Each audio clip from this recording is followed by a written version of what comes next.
এবার আমরা 3 নম্বর ম্যাথে চলে যাচ্ছি। তো এই ম্যাথটা তো ক্লাসে আমি হুবহু করিয়েছিলাম, তো ওইটাকেই একটু আরেকবার রিপিট করতেছি যদি ক্লাসে অ্যাবসেন্ট থেকে থাকে তাদের জন্য। তাহলে এখানে হচ্ছে 50 মিটার হ্রদের গভীরতা দেওয়া আছে। তো একটা বায়ুপূর্ণ বেলুনকে আমি যদি পৃষ্ঠ থেকে তলদেশে নিয়ে আসি, তার আয়তন হয় 2 লিটার। অর্থাৎ তলদেশে সে বেলুনের আয়তন হচ্ছে 2 লিটার। গ নম্বর কোশ্চেনে বলা হয়েছে বেলুনের প্রাথমিক আয়তন, মানে শুরুতে আয়তন কত ছিল। তো শুরুতে বেলুনটা কোথায় ছিল? পৃষ্ঠে। তাহলে আমাকে বের করতে হবে V2। আবারও টেম্পারেচার নিয়ে কোনো কথা নেই, তাহলে আমি জাস্ট সিম্পলি বয়েলের সূত্রটা ব্যবহার করতে পারবো, P1V1 = P2V2।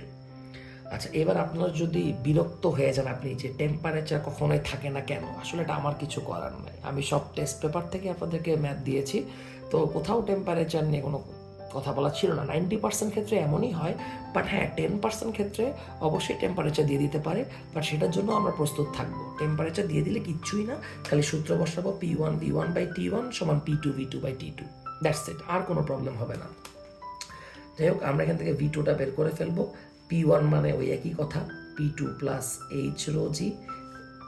V1 এর মান হচ্ছে 2 লিটার ডিভাইডেড বাই হচ্ছে P2। ওকে, আর এইবারও যদি খেয়াল করে দেখেন P2 এর মান কিন্তু প্রশ্নে 10⁵ বলে দিচ্ছে, তাহলে আমরা 101.325 বসাইতে যাব না। H এর মানও দিয়ে দিচ্ছে, ঘনত্ব আমরা জানি, G এর মানও আমরা জানি। বাস জাস্ট ক্যালকুলেটর চাপলেই আমাদের V2 এর মানটা চলে আসবে। অর্থাৎ পৃষ্ঠে বেলুনের আয়তন কত ছিল বা প্রাথমিক আয়তন কত ছিল সেটা আমরা জেনে যাব। তো ক্যালকুলেটর চাপলে আমাদের আসতেছে 11.8, অর্থাৎ বেলুনটির প্রাথমিক আয়তন ছিল 11.8 লিটার। এবার আমরা ঘ নম্বরে চলে যাই।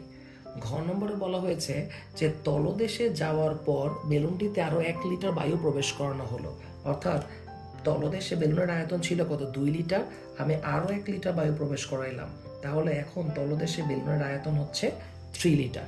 ওকে, আমাকে বলা হয়েছে যদি এখন বেলুনটাকে তলদেশ থেকে পৃষ্ঠে আনানো হয়, তাহলে বেলুনটা অক্ষত অবস্থায় আসতে পারবে কিনা বা বেলুনটা ফেটে যাবে কিনা। এই কোশ্চেনটা করার রিজন হচ্ছে উদ্দীপকে আরেকটা ইনফরমেশন দেওয়া আছে। বলা হয়েছে বেলুনের সর্বোচ্চ প্রসারণ ক্ষমতা হচ্ছে 8 লিটার। ওকে, তাহলে আমাকে এইটাই এখন কনসিডার করতে হবে যে 3 লিটার আয়তন বিশিষ্ট বেলুনটা যদি পৃষ্ঠে আসে, তাহলে ওর আয়তনটা কত হবে। ওর আয়তন যদি 8 লিটারকে এক্সিড করে যায়, তার মানে অবশ্যই বেলুনটা অক্ষত অবস্থায় আসতে পারে নাই, মাঝখানে কোনো এক জায়গায় হয়তো ফেটে গেছে।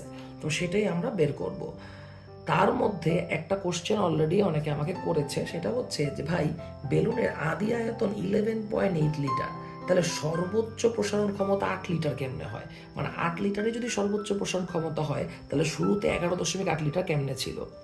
তো দুইটা অ্যান্সার আমি দিতে পারি। একটা অ্যান্সার হচ্ছে যে ভাই অঙ্কের স্বার্থে ধরে নেন এটা, বাট আরেকটা অ্যান্সারও আছে, সেটা হচ্ছে হ্যাঁ বেলুনটা শুরুতে 11.8 লিটার আয়তন বিশিষ্ট ছিল বা এতটুকু বায়ু সে ধারণ করতে পারছিল। ওকে, কিন্তু এই যে বেলুনটাকে আমি তলদেশে নিয়ে গেলাম, তলদেশ থেকে আবার পৃষ্ঠে উঠাবো, অবশ্যই বেলুনটা যে ম্যাটেরিয়াল দিয়ে তৈরি বা বেলুনের যে বাইরের পৃষ্ঠের যে আবরণের যে স্থিতিস্থাপকতা, সেইটা তো প্রথমে যেমন ছিল পরও সেম থাকবে না। এত এত চাপ সহ্য করার পর তার অবশ্যই সর্বোচ্চ প্রসারণ ক্ষমতা হ্রাস পাইতেই পারে।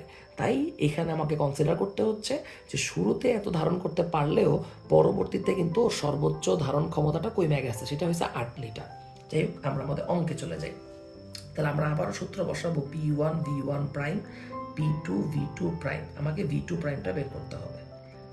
তা আমি আবারও বসাইলাম P1 এর সূত্র, যে P2 একবারে মান বসাই দিই প্লাস H ρg, আর V1 প্রাইমের মান হচ্ছে কত? 3 লিটার ডিভাইডেড বাই P2 মান হচ্ছে 10⁵। এবার ক্যালকুলেটর চাপলে আমরা জেনে যাব যে বেলুনটা যদি পৃষ্ঠে আসে তাহলে তার আয়তন কত হবে।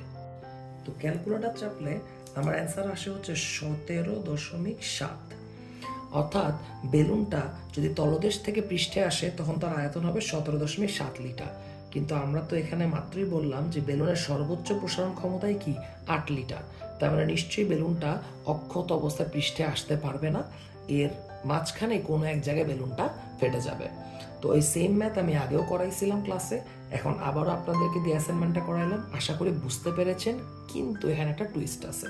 টুইস্টটা হচ্ছে এখানে আমি আপনাকে আরেকটা হোমওয়ার্ক দিচ্ছি। সেই হোমওয়ার্কটা হচ্ছে আপনাকে বের করতে হবে যে কত গভীরতায় বেলুনটি ফেটে গিয়েছিল।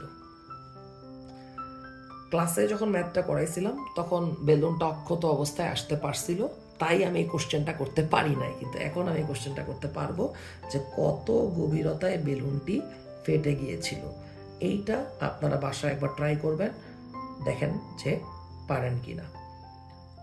কত গভীরতা, আমি একটু ক্লু দিই বা একটু বুঝাই দিই কোশ্চেনটা, যেহেতু আপনি বলেই দিছেন যে বেলুনটা পৃষ্ঠে আসতে পারবে না, ইতোমধ্যে কোনো এক জায়গায় হয়তো ফেটে যাবে।